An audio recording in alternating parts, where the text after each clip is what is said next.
হ্যাঁ বোন। হাই, আমার নাম মির্দা।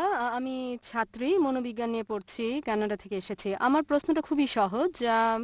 কিভাবে আপনি বলেন যে পুরুষ আর নারী সমান, যেখানে এই সম্মেলনেই আমরা পার্থক্য দেখতে পাচ্ছি, যেমন পুরুষরা নারীদের সামনে বসেছে দেখতে বোন, পাচ্ছি। প্রশ্নটা কি আরেকবার বলবেন আমাকে? জি, কেন পুরুষরা সামনে আর মহিলারা পিছনে বসেছে? নারী পুরুষের ভিত্তিতে এটা সাজানো হয়েছে, যে এটা কেন?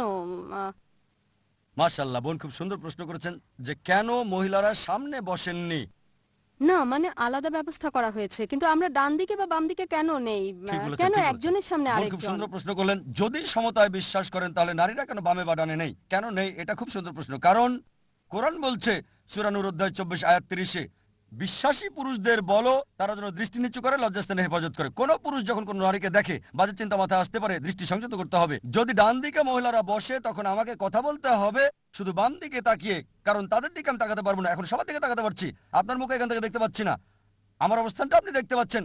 ভালোভাবে দেখতে চাইলে পর্দায় দেখেন, কোনো সমস্যা নেই। আমার ক্ষেত্রে কোরআন বলছে মহিলাকে দেখলে দৃষ্টি নিচু করতে হবে যদি সে আমার স্ত্রী, আমার মা, আমার কন্যা না হয়।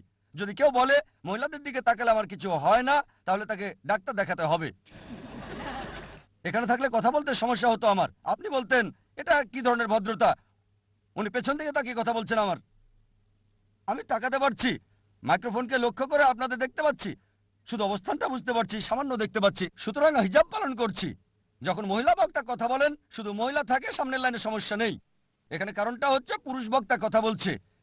কিছু কিছু ক্ষেত্রে আমরা আলাদা ব্যবস্থা করি, আমরা সেটাই করেছি, করতে হয়েছে, কিন্তু এটা বিশাল জনসমাগম, এতগুলো ক্যামেরা, এজন্য আমরা সেভাবে ব্যবস্থা করতে পারিনি। তবে কোনোভাবেই আমরা মহিলাদের ছোট করছি না। দেখেন আপনার সামনে পর্দা রাখা হয়েছে, মাশাআল্লাহ, শুধু মহিলাদের জন্য, আর পর্দার কাছেই আপনারা। সুতরাং আপনি পর্দায় দেখতে পারেন। যদি সামনে বসেন আমার জন্য সমস্যা হবে কথা বলতে, হিজাব পালন করতে, তাকাতে সমস্যা হবে, কারণ এটা পাবলিক লেকচার, আমাদের দর্শকদের দিকে তাকাতে হয়। সামনের দর্শক যদি মহিলা হয় সমস্যাটা আমার। একবার একটা গালফ দেশে গিয়েছিলাম, আলোচনার জন্য নিমন্ত্রণ করেছিল, আয়োজক ছিল একটা মহিলা সংগঠন। আমি বলেছিলাম অন্তত সামনের সারিতে যেন শুধু পুরুষ থাকে, তারা সেটা করেনি। তাই অর্ধেকটা আলোচনা করেছি মাটির দিকে তাকিয়ে, আর অর্ধেকটা সিলিং এর দিকে তাকিয়ে আলোচনা করতে হয়েছে, নিচে আর উপরে। বিশ্বাস করেন খুবই সমস্যা ছিলাম। মহিলাদের সাথে ছিলাম এই কারণে নয়, সমস্যা ছিলাম অর্ধেকটার সময় মাটিতে তাকিয়ে আর অর্ধেকটার সময় সিলিং এর দিকে তাকিয়েছিলাম, কারণ আমার হিজাব পালন করতে হয়েছে। এছাড়া অন্য কোনো উপায় ছিল না।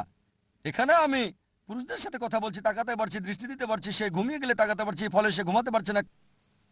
এটা পাবলিক স্পিকিং।